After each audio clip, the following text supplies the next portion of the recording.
everybody, welcome back to my channel. In this video we're going to make a Valentine's Day card with these cute ghosts. Now I was really inspired by Pretty Pink Posh's Valentine Ghost friend stamp.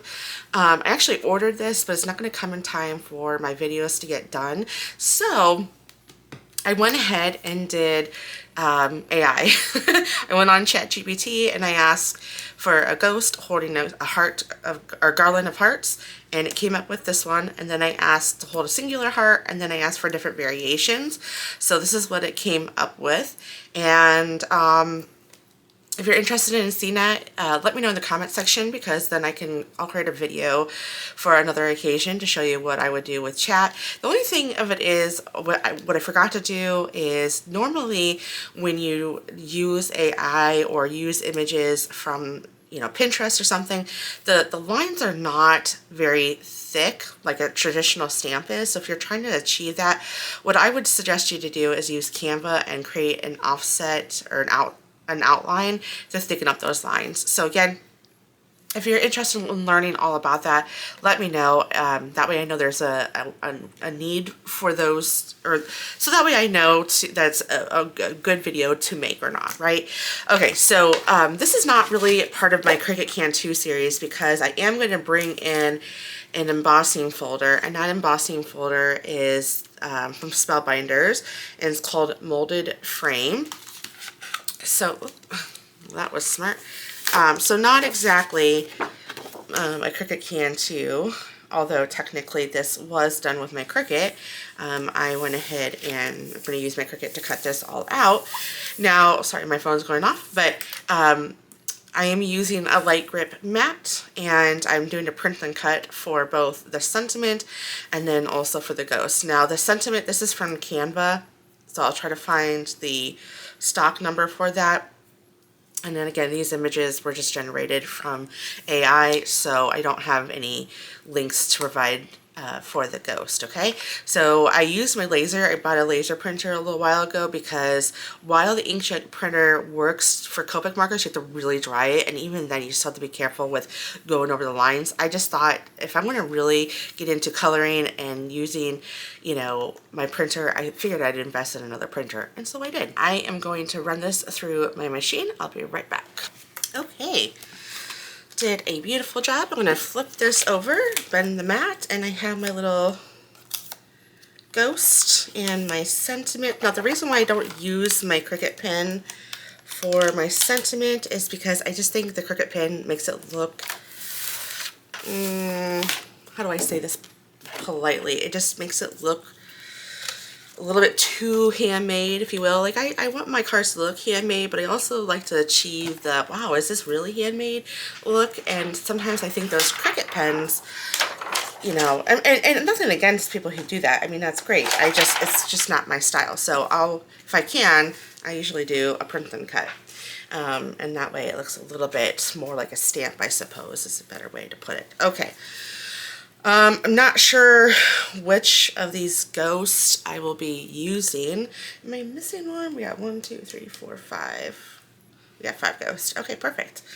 So I'm going to bring in some markers. Let's see here. I'm going to move my sentiment to the side. I'm going to focus on these ghosts. I don't think I'll use all of them, but since I have them, might as well go ahead and get these colored. And then let me zoom in. Hopefully I won't forget to zoom in this time. And we'll just go ahead and start coloring.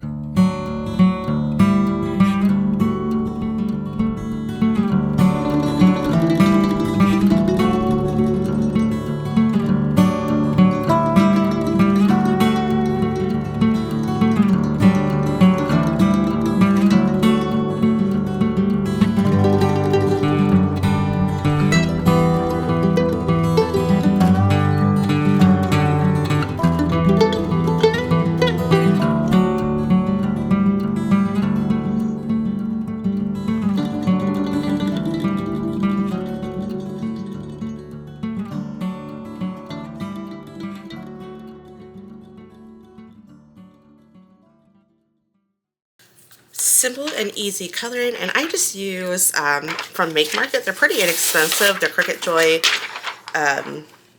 mats, cutting mats. I just use that because it's really hard to kind of move this around. It's so tiny, and this helps, and it, you know, just helps it and keeps it in place. So I just use those. So here are my little pieces. Oh, this one's kind of sticky. There we go. It was, again, pretty easy. Easy coloring. I'm going to move those over. We'll get to those little ghosts later. We're going to go ahead and do some embossing. So this is the 3D embossing folder. And what that means is there's different dimensioning. Because it confused me too at first. And I thought, well, isn't all embossing folders 3D? Because it smushes the paper, some of it, and others is elevated. But 3D means there's different levels of elevation in your embossing folder. Or when you emboss, excuse me. Okay, so I'm going to take off the mat. And we'll just sandwich this in between the two. I am going to get this nice and aligned if I can. I think I got that pretty well set. It took a minute for me to get that, but nonetheless, I think we got it. Hopefully I didn't just shifted it. There's our panel. So I don't know how to 3D emboss with this in a Griffin system, because it would not take my place. I had to do the mat in a plate, and it worked. I should probably look that up. I guess I just assumed you just took the mat off. You know, it is the same. I wonder if it's just the position I had it. All right, well, I'll worry about that later. I'm sure someone will know. If you do know, write it down in the description box for me, or write it down in the comment section and give me that tip. That would be very helpful to know. Okay, so I think what I'll do, I'm a little line there, but alright, it's fine. It will be fine. I will just put my little ghost. Don't want him. I do want this one. And maybe...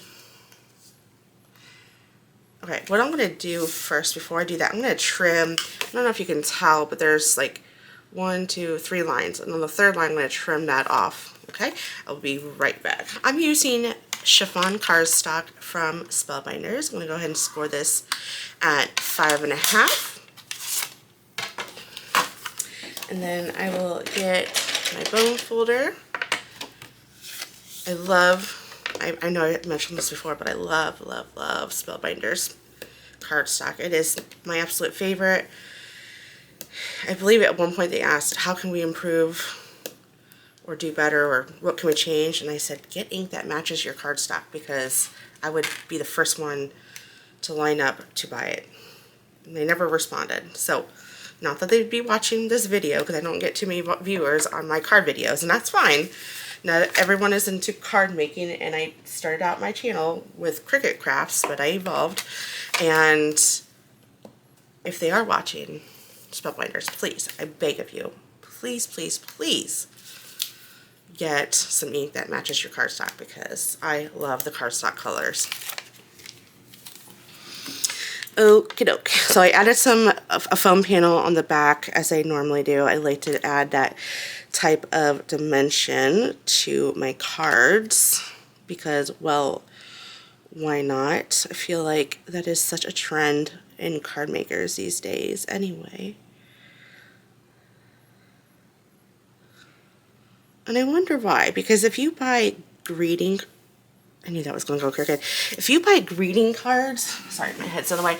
If you buy greeting cards from the store, they really don't have all that dimension that we put on our cards. So is it the industry that really, that sells stamps and dies? Is it really, you know, them pushing that to make it, you know, to have more money or to make more money, whatever? I don't know. Okay, anyway, I digress. Let's go ahead, and I don't think I'm going to add any dimension to my ghosts. So I'm just going to add some glue to the back of them, like so. In fact, I wanted this one to be tucked underneath this. So I'm just going to put this here for just kind of see where I want it. I kind of planned this out already, so I'm gonna just kind of swoop in there, move that away, and bring that down. I think I want him, I'm just looking at what I had planned off camera. I didn't make this card, I just kind of I usually lay things out before, after I cut something or whatever, and I lay it out, and then I start recording it again, just because I don't try not to waste too much of y'all's time watching me figure this out. Because if you guys did, my views would probably go way down, because I take a long time to figure out how to do something or what I want to do. Oh, so I am going to add just a little bit of dimension, but it's only for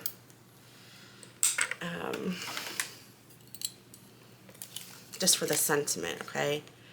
Again, I don't think I'm going to add any more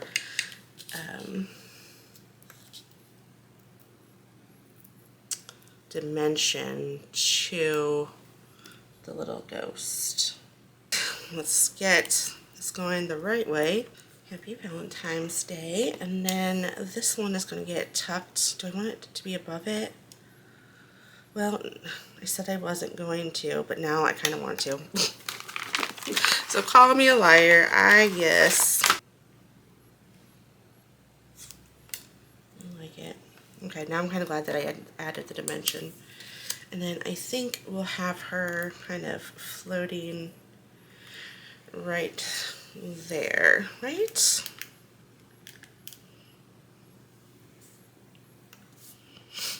Yeah. And I'll just have her glue directly on to the card panel. Just have it go right there. Okay, I was originally going to do 3, but do I want to do, no, I think if we do, good in 3s, even numbers, right? Or, I'm sorry, odd numbers. Let's go ahead and add some embellishment, because I think it just needs it a little bit on the plainer side. You know, if I was going to do this again, I probably would have added some ink in the back to make it pop a little bit more, but it's kind of too late now for me to do that. But if I were to do that and you're going to do this, I would suggest doing that. And the last embellishment, I did a triple duo of sets of sequins. And I think this is from the Stamp Market. Gosh, I can't remember. Crystal sequins, I think that's what they're called. And they have, oh my goodness, they have had this out of stock for like, gosh, I don't even know, forever. And sequins in here I wanted to clean up. And don't ask me why I'm doing this on camera, because I have OCD and I need to bring my attention to it. But anyways, they finally had these in stock without the holes, and I made a mess and bought a lot. Well, there is the final project. Easy peasy lemon squeezy, and it's just so, I love how it's so simplistic and it's easy. It's just a card that you could definitely mass produce. I decided that I needed to make another card with these ghosts, with the leftover ghosts I should say. So card 2 is this one, and I just went ahead and masked my card panel with some purple. I used sheer freesia from Pink Fresh Studio, and I used my pink repositionable tape and a stitched up border. I don't even know what it was, and then added some dewdrops and called it a card. So there they are. Let me know which one is your favorite. I did create a YouTube short with this. This will be posting soon, so you can see in a fast forward way of how to create this card. Oh, and also the sentiment came from Concord and 9th, love and adore you stamps. So just so you know. All right, let me know which one you like the most, card A or card B. Thank you so much for watching. I'll catch you all in the next card or craft video. Bye.